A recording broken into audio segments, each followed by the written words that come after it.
Weight loss medications are everywhere in the news. Ozempic and Mounjaro are two of the most talked about. But what's the real story?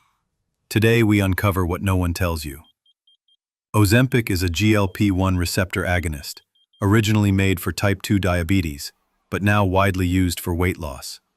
Mounjaro is newer and works on both GLP-1 and GIP receptors, which may make it even more effective.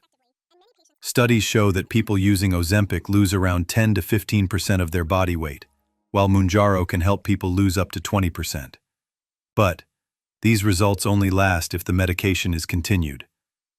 Both drugs can cause nausea, stomach pain, and fatigue. Some users report emotional changes, like food no longer feeling enjoyable. And when you stop taking them, most people gain back the weight.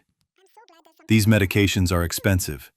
In many places, they cost over $1,000 per month without insurance, making them hard to access for most people.